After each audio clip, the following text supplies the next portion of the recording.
Good morning. It's morning here as I do this video. This is Emily Josephine, and I want to give you garden update. It's the tail end of May 2015, and I said in March I was going to do it once a month, but last month there really wasn't anything to show. So here's some peaches I have. And even though my apple trees have some sort of disease or other, I've still got apples. They're growing. And a really exciting thing is, I wasn't expecting to get any grapes this year. I heard that it takes 2 to 3 years to get grapes, but it looks like we've got baby grapes on our grapevines. And all these plants back here, they're in pot spot right now because they're supposed to go around or on top of the earth-sheltered house once that gets done.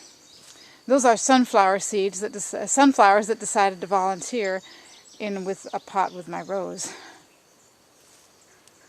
And some more roses and a dogwood. Dogwood's going to be in front of our new house. Look, figs coming, figs growing, yay. The other one got diseased last year and it looks like it's dead. I don't see any new foliage, so I'm going to have to propagate some more fig trees from this one. This is a raised bed that my husband made out of leftover siding from the storage shed he built last summer.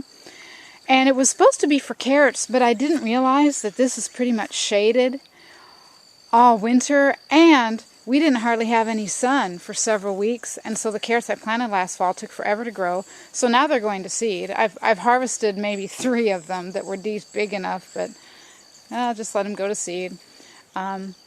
But in the middle, I've planted sweet dumpling pumpkins. There are 2 plants. There's one here and then one right behind. And the reason I'm letting all the weeds grow around, I need to get out that grass, don't I? I'm trying to keep the grass out. But all the other weeds I'm allowing there because I'm hoping to confuse the squash bugs and hoping to prevent them from finding this plant for at least a while until it starts trailing over the edge of the bed. Okay, so let's go into the garden proper. The metal flashing is doing a good job, by the way, of keeping armadillos and rabbits out. I haven't found any rabbit poop in here. No signs of armadillos digging. We do have moles, though, unfortunately, but that's life in a real garden. New Zealand spinach, gone nuts. This is all New Zealand spinach. All of this is from 4 plants that I planted, 4 or 5 plants that I planted here last year. Went to seed like crazy. Okay, sage is going to seed. I'm going to have to be pulling up sage next year. This is a compost pile I've started. Trying to mix some, cut off. We've got weeds all over the property and little baby trees, so cutting those off and then collecting some brown mulch to mix with it.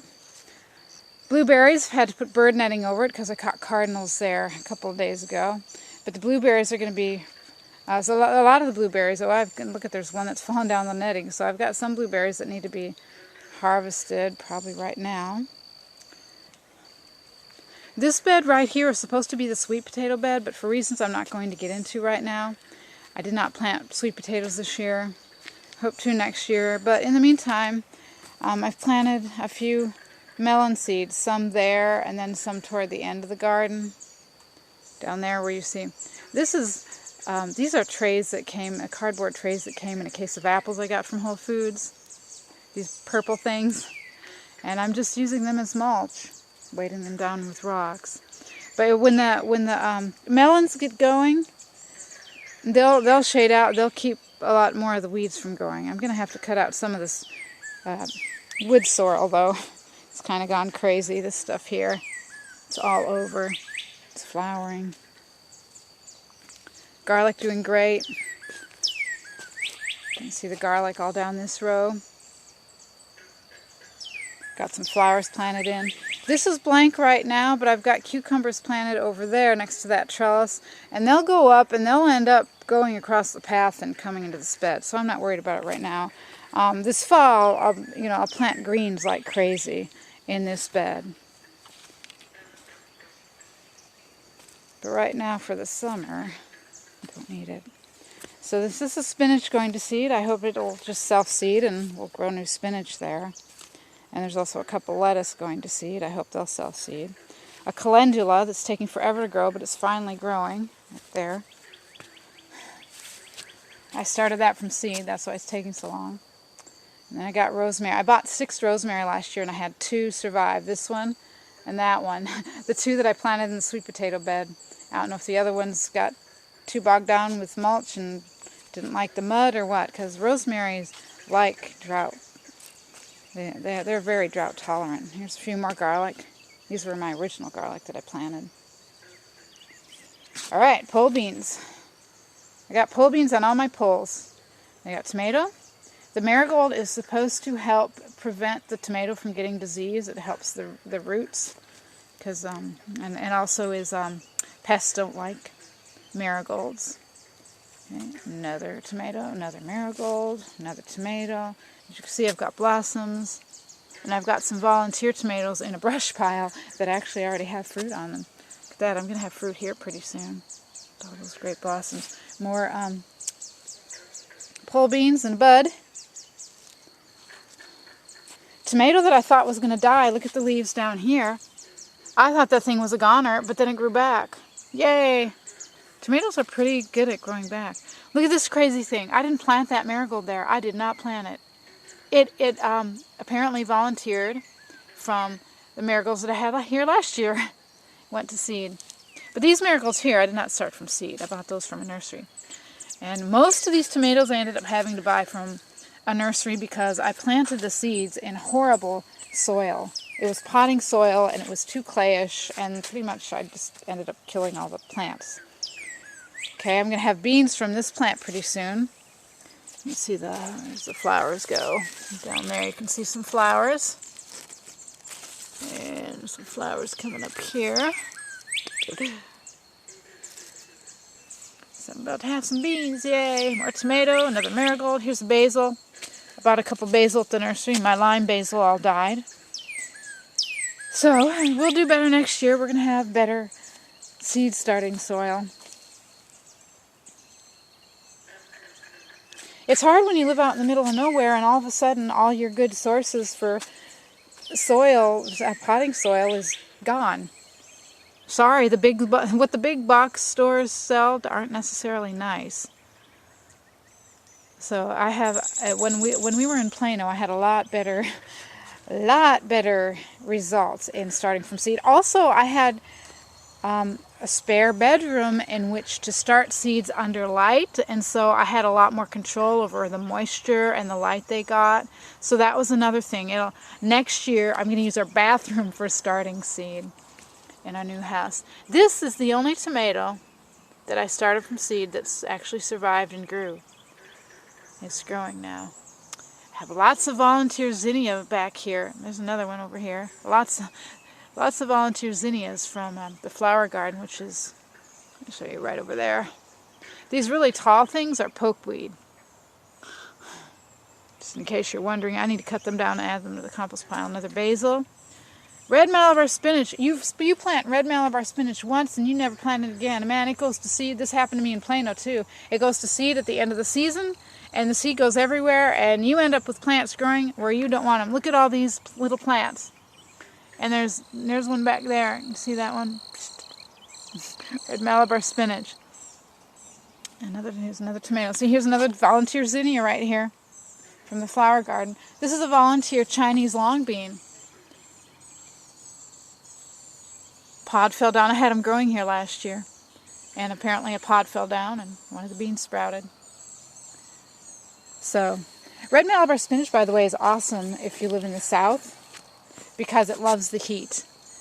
And so it's a great green to have for the summer, just like New Zealand spinach. But it grows even better in the heat than New Zealand spinach does. Another volunteer zinnia. Marigold from the nursery. Another tomato. It looks like I need to take care of that anthill. You can see another volunteer zinnia and more red Malabar spinach. Tomato, I'm hoping will come back like the other one did. Something's been eating it. Apparently it's not really happy right there. And another pole bean. So I said to myself earlier, where do I plant the pole beans? And I said, duh, how about right next to the poles? And it worked out. They like the poles. Okay? It looks like I'm getting another second crop of strawberries. And hopefully this crop won't get all moldy because they're not all on the ground. They're kind of above the ground. So I'll have to see. But it's funny, these are June-bearing strawberries, and they're only supposed to bear once, but it looks like they're giving me a second crop because we had such a warm start. Onions gone to seed. The bees and butterflies like that. Lettuce is going to seed in my bed. This is a raised bed. This is actually, it's got a cover for it, so we can grow greens in the winter, and if it gets really cold, we can put the cover on top. You see, it's got the wooden frame, just a simple wooden frame. And so I'm hoping I'll have all of these will reseed, and I won't ever have to plant lettuce here again either. All right, I'm going to have to harvest peas for lunch again. Peas this is perfect weather for peas. It's been rainy and relatively cool. We haven't had a lot of temperatures, hardly any temperatures above the mid to upper 70s. There's a cucumber. And I've planted the cucumber here because by the time they get going, it'll be time to take the peas out. I'll have to cut them down. The peas are doing awesome. And I have one more tomato over here. And it's doing well there. And these are the dwarf peas. And I did do a video talking about you do need to trellis dwarf peas no matter what they say. And then, of course, I've got the regular tall peas. I had Jerry put in extra poles for the tall peas, but it turns out they just like, they like this clothesline that we're using for trellis. So we didn't even need to put the poles in. Now there's another cucumber. So I've got 2 cucumbers, and that's all we need, really. It's a lantana. I love lantana. It's drought tolerant, and it's a perennial. It'll just keep coming back. Let me show you the garlic over here on this side. There's a dock going. I need to pull that up. I don't want dock there. So I want to use this bed for something else. I don't mind dock once in a while, but we have too many dock now. They've gone to seed. Garlic, garlic, garlic. Lots of garlic. Why aren't I harvesting it? Because I read in a permaculture book that if you let garlic grow for 2 years, it'll produce forever. It'll keep producing bulbs forever if you just keep it in the ground for 2 years. So it's also, we don't eat that much garlic.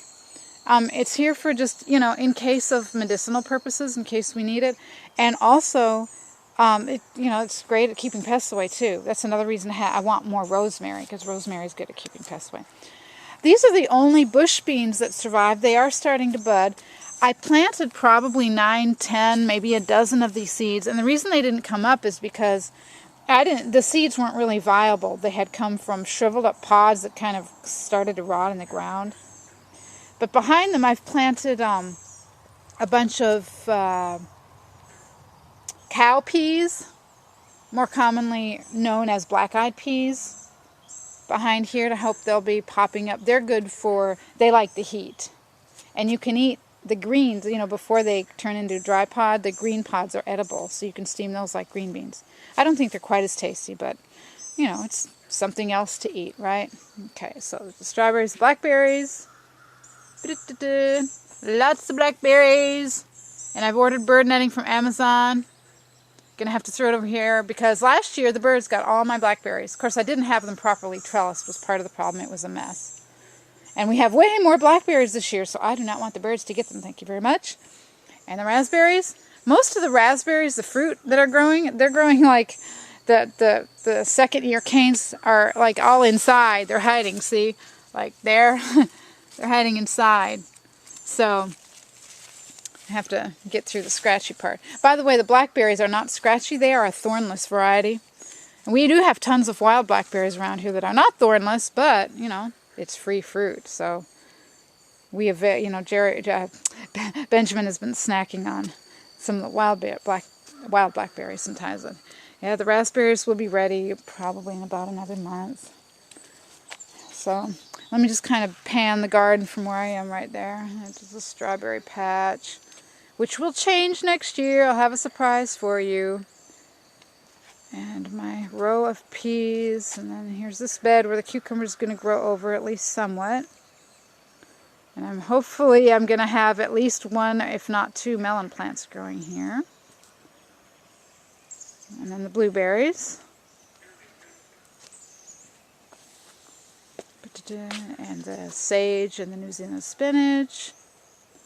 And I keep wildflowers along and even a little bit inside the garden, along the edges and inside, because they attract pollinators. They attract pollinators. And they also help to confuse pests. When you have other things growing among the crops, the pests that want to eat the crops can't find the crops they want. They just see all these weeds.